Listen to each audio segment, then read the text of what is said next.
관광지 하롱베이가 있습니다. 하노이 근처에 유명한 관광지 하롱베이가 있습니다. 하롱베이에는 여러 개의 섬이 있어서 배를 타고 갑니다. Nasasabik sa unang araw ng eskwela. First time ng aming klase. Taas ka ma with confidence. Level 2 po kami. Dalawa po kami. Ayan, pag nasa place na kami, pakita namin sa inyo yung opinion namin, in yung classroom at sa yung klase namin. So see ya later. You don't like the lights, but it's camera time. Said take the picture, but you rolled your eyes. Now I'm mortified and still terrorized. Push me behind to get me from my better side. I wanna push you back, but that's all you want. Wanna wrap me up, I'm holding back. Trying to get me framed, throw me in cuffs. Said I attacked you, that's just a false truth. No need to. Guys, ayan po yung school namin. Yan. Ayun o, school namin. Malupit yung break time namin, lunch time 1 oras. Tapos yung sa break time ng 20 minutes. Di masyadong di masyadong stress sa klase. Ayos lang. Ayan, yung school namin. Yung kasama ko. So, anong masasabi mo sa Jongnim sa first day of class kay IIP? Pwede na ako. Ayos lang? Pwede na ako mag-exam. Pwede nang tumuloy sa level 3? Alright. So, ayan school namin. So, akita kami guys. Later, kukuha ako ng kaunting video doon sa loob. So, ito po yung loob ng classroom namin. Ito po yung itsura niya. So, iba-iba pong lahi dyan. Merong Cambodian, Sri Lankan, Bangladesh. At 4 po kaming Pilipino dyan. 2 babae at 2 po kaming lalaki yung nasa likod ko po. Doon lang din po namin sila nakilala. No? Masaya po kami kasi meron po tayong mga nakilalang mga bagong kaibigan. Ano? So, as you can see po, yung katabi po namin parang Pilipino lang din po. Yan naman yung Koreano namin na teacher po. 2,000 years later. Lunch time namin, kain muna kami. 1 hour yung namin lunch time. Balik kami doon. So haba ng oras ng namin pag-antay. Ang gagawin namin, katambay-tambay lang muna kami sa clinic. We are so happy dahil nakapasok na kami sa klase and this is it.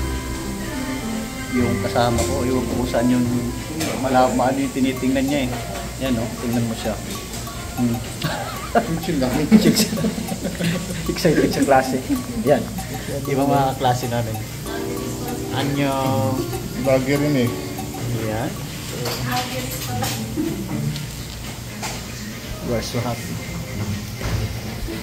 Ang ganda experience ito mga kabayan kasi kami, kagaya ng nasabi ko sa mga previous vlogs ko, kumbaga nakasikan contract na kami and we're still planning to pursue another visa which is yung ASEAN Industrial Visa. So this is it, para pandagdag po ng points. So kaya po kami nag-aaral ng Korean Immigration and Integration Program which is level 2 po kami ngayon. So for the meantime, antayin po muna namin yung aming pagkain. See ya! At para ganado po tayo sa klase, ito po yung in-order natin. Medyo maanghang para gising sa klase, pero medyo light lang po siya, no? Para di masyadong busog kasi pag busog, sarap matulog yan eh. Napakalamig pa naman sa room namin. So, in a minute po, maipapanood po ako sa inyo na sample po ng aming klase. So, 22 po kami lahat rito. Kasama na po yung ibang mga lahi, no? Ayan, medyo maliit lang yung room kasi ito po ay lang ito, sa taas lang po ito ng church eh. So as you can see, may cross po kayong nakita yan po. 하노이가 복잡하죠? 왜 복잡해요? 사람도 많고, 차도 많고, 오토바이도 많고, 건물도 많고. 근데 특히 그 중에서 하나, 특히 오토바이가 많아서 복잡합니다. 그 중에서 특히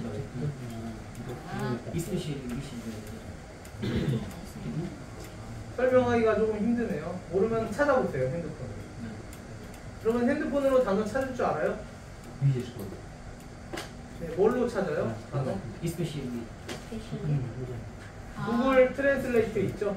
있어요. 그걸로 찾아보면 돼요. 어디에 있어요? 경주에 있습니다. 경주에 있어요. 그러면은 다시 책을 보세요. 책 15쪽. 한국에서 경주는 역사의 도시로 유명합니다. 역사의 도시죠? 경주는 어느 나라의 수도였어요?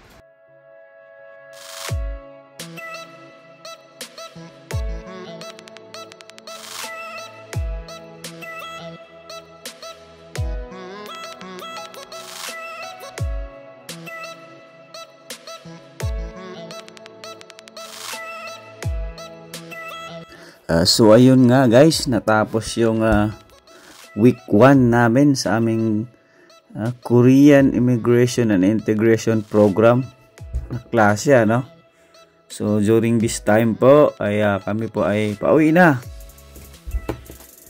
Ayan, nasa biyahe na po kami. So I'm so thankful talaga na kami po ay nakapag-start na ng klase sa aming KIIP dahil next year po kasi ay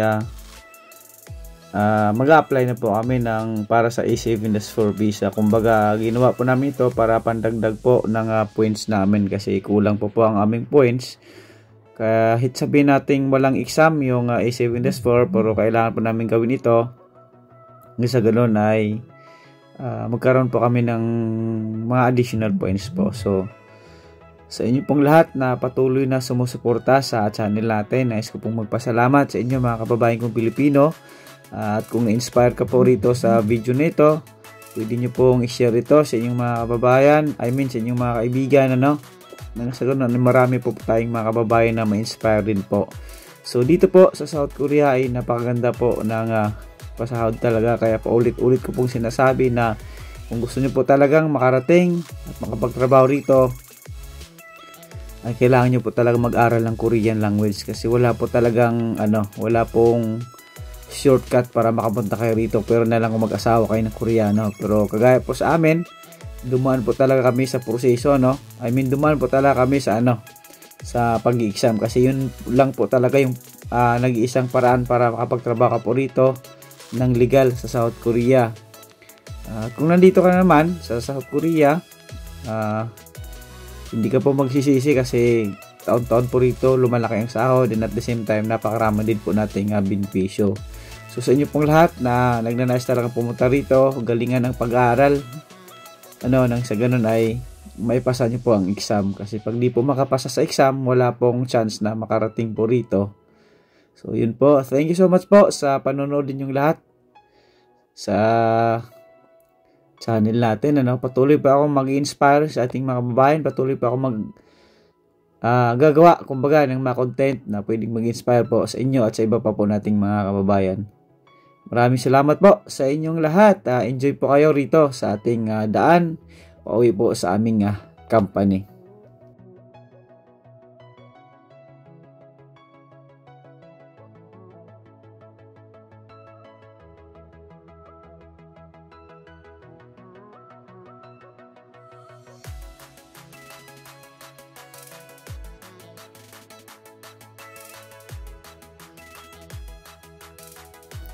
Ang travel time po pala mula sa company namin papunta sa school kung saan po kami nag-aaral ay nasa 30 minutes din po. So kahit ganun po, hindi na po kami na mahirapan kumbaga kasi may service po tayo. Maswerte pa nga po kami actually kasi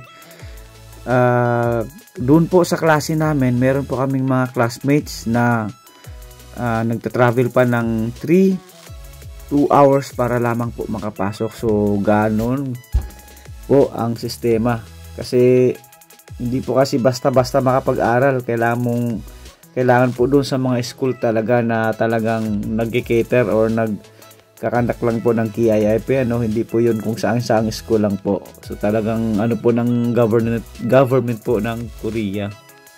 So yun, sulit po yung unang linggo natin sa klase, marami din po tayong natutunan, pero ganun pa man, kailangan po nating mag-review kasi after po ng aming klase, yung klase po pala namin guys ay every Sunday lang po at ito pa ay tatagal hanggang November. Bale 100 hours po ang kailangan namin bunuin nito, equivalent po nito is 3 months. So kailangan po naming magtiyaga rito kasi yun nga po, inaasam-asam namin na makapagpalit po kami ng visa kasi second contract na po namin at kailangan pa po namin magstay rito kasi hindi pa po sapat ang aming mga ipon at may mga dapat pa po tayong gawin, mga project sa Pilipinas, kaya ganoon na lamang po ang ating pagnanais talaga na makapagpalit po ng visa, So ganoon pa man, kahit dumaan man tayo sa mga ganitong mga pagsubok, pero hindi tayo bibitaw kasi alam natin na tayo po ay hindi pa babayaan ng ating mahal na Panginoong Hesus. Kasi naniniwala po tayo na kapag ang isang tao ay kumikilos at nananalangin ay kung ano man po ang desire ng kanyang puso ay ipagkaloob po yan ng mahal na Panginoon for as long as tayo po ay nagsisikap sa ating sarili. So ganun po yon. So kung kayo po may mga pinagdadaan naman dyan sa mga nag-a-apply po papunta rito, sa mga nag-aaral pa lang po, huwag po kayong sumuko. Laban lang po mga kababayan ko. Wala pong ibang magbago or babago sa takbo ng iyong buhay kundi ikaw po mismo.